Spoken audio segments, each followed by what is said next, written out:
Hey, and welcome to the Short Stuff. I'm Josh Arf Clark, and there's Charles Ruff Bryant, and Jerry, oh no, Rowland is out there somewhere too. And you put us all together, you have a really weird Scottish-type mystery for the Short Stuff.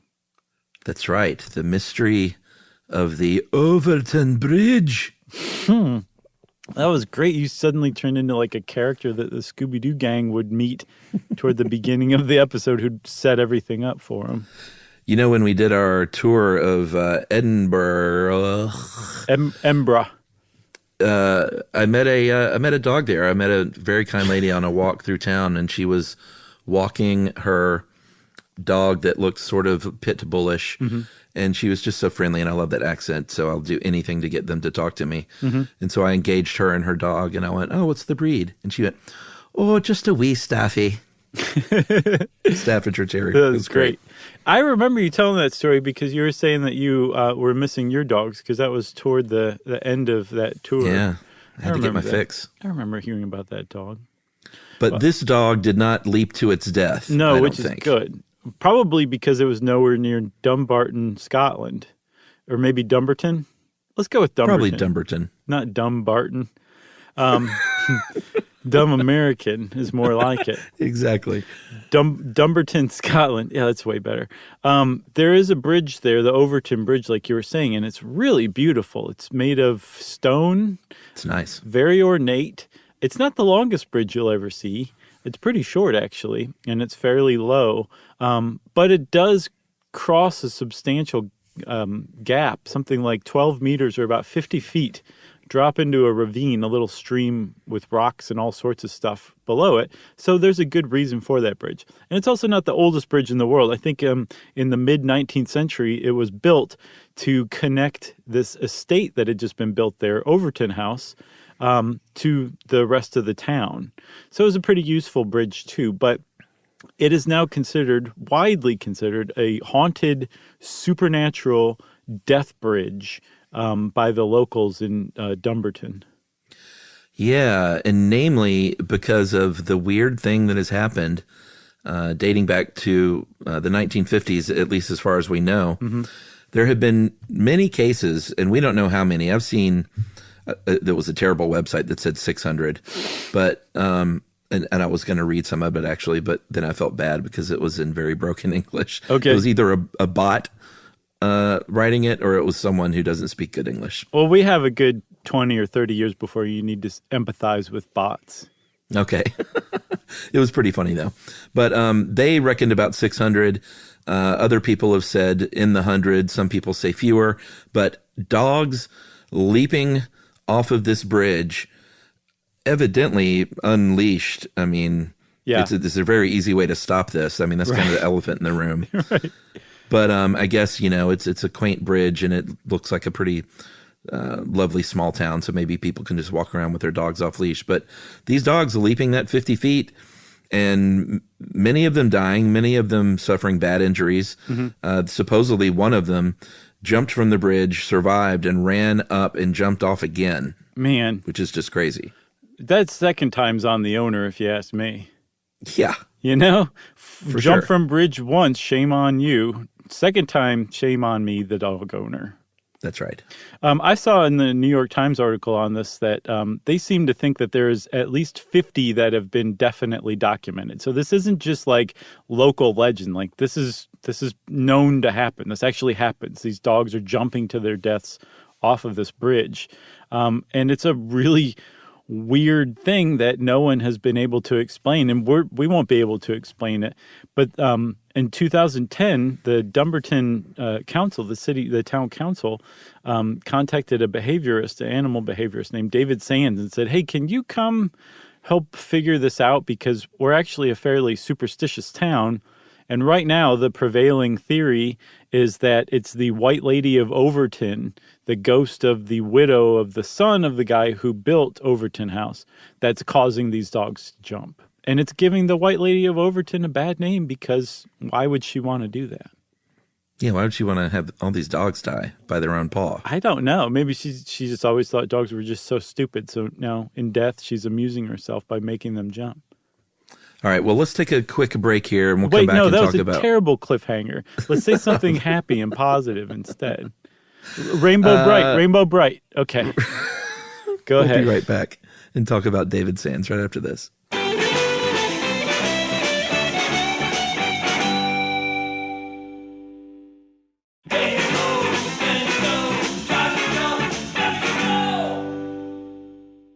Alrighty, so they bring this animal expert over there, David Sands. Mm-hmm.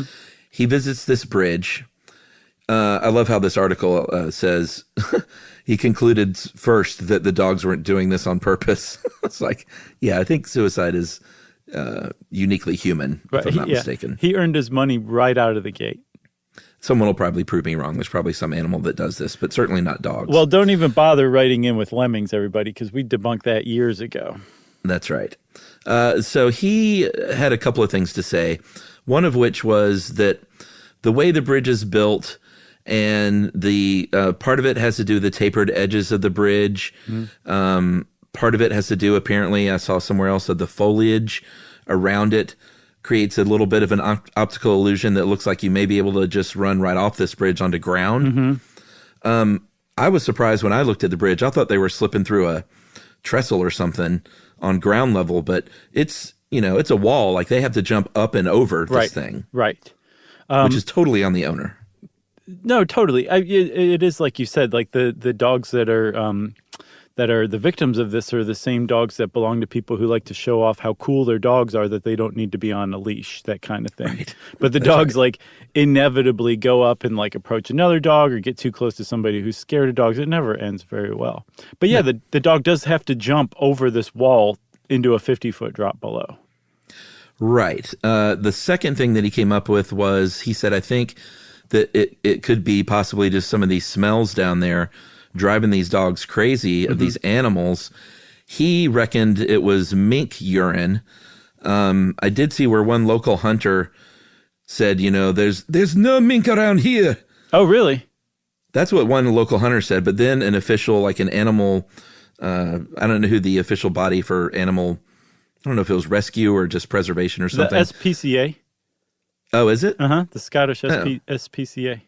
All right. Well, I think it was an official from there did say that where these dogs are jumping specifically on the bridge, he said there are lots of mice, squirrel, and mink nests. So they refuted this hunter at least. Yeah.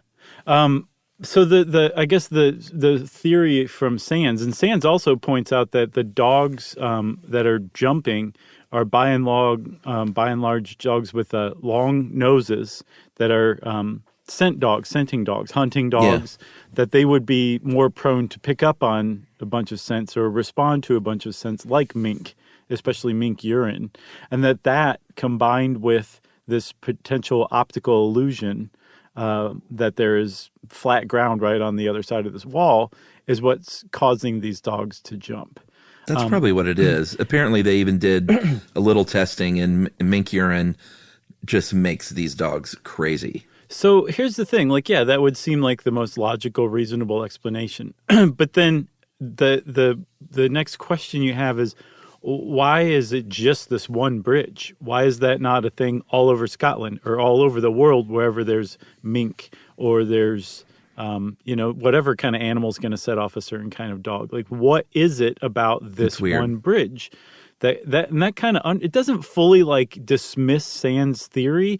It just suggests that there's some weird combination of things here that we haven't quite put our finger on yet.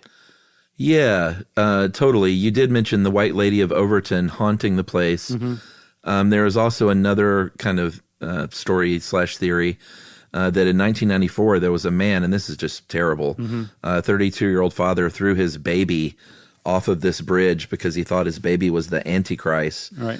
The baby died the next day, and the father was committed to an institution, obviously mentally ill. And some people say that they're jumping from the same spot that this man threw his baby from, but this was in 1994. It's been happening since the 50s. Yeah. Yeah, it's just kind of like an eerie addendum almost, I think so. Or some people I think like, oh, it is supernatural, and this man was responding to the same thing the dogs are. And the Celts, actually, who used to live in the area, actually had a name for this kind of thing. They called it a thin place, which is where the spirit world and our world kind of overlapped, where the fabric between the two was thinnest, which is pretty interesting. And then there's, in that supernatural camp, there's an author named Paul Owens who wrote The Baron of Rainbow Bridge. And from what I can tell, Owen's book basically says, and also you have to see the cover of this thing. It's adorable, but also like insane. Like he photoshopped dogs jumping like in midair and made it look like they were jumping off the bridge. And for some reason, Vladimir Putin is dressed like a stage musician magician in the background. It's a very odd cover of a book. I'm looking now. That's weird. So doesn't that guy look like Putin? He sort of does. But from what I can surmise, Paul Owens' thing is he's kind of mashed up the Rainbow Bridge thing. Yeah. With, which is, I guess, what pets follow into the afterlife. Yeah. With, like, real life. And somehow suicide. Like, I guess he thinks, like, the dogs are actually purposely taking their lives. And like you said at the outset, that's a human thing. That's exclusively human. Because from what we know, we're the only ones who can conceive of what a life is. And so therefore we're the only ones who can think of like ending that life. You know what I'm saying? Like dogs, as far as we know, dogs and other animals are not capable of that. What do you think of the whole Rainbow Bridge thing? I don't know anything about it. You've mentioned it before. It ended up in the book, I think, was where I first ever saw it. And I haven't seen it. Is it a book, a kid's book? No, I actually don't know the origin. I just... know that that's something that some people say, like your pet has gone over the Rainbow Bridge or whatever. I don't subscribe. Obviously they don't, it's not supposed to be real, but right. I'm just don't, it's a little kind of goofy and hoo-hoo for me. But if that's your thing and that makes you feel better and stuff, I'm certainly not making fun of it. It's just, it's not for us. I got you. So yeah, I have no opinion about Rainbow Bridge, but don't get me started on Rainbow Bright. You got anything else? Yeah, nothing else. So the mystery remains, which is our kind of thing. We love that. Hopefully you do too, and that means everybody that short stuff is out. Stuff You Should Know is a production of iHeartRadio. For more podcasts from iHeartRadio, visit the iHeartRadio app, Apple Podcasts, or wherever you listen to your favorite shows.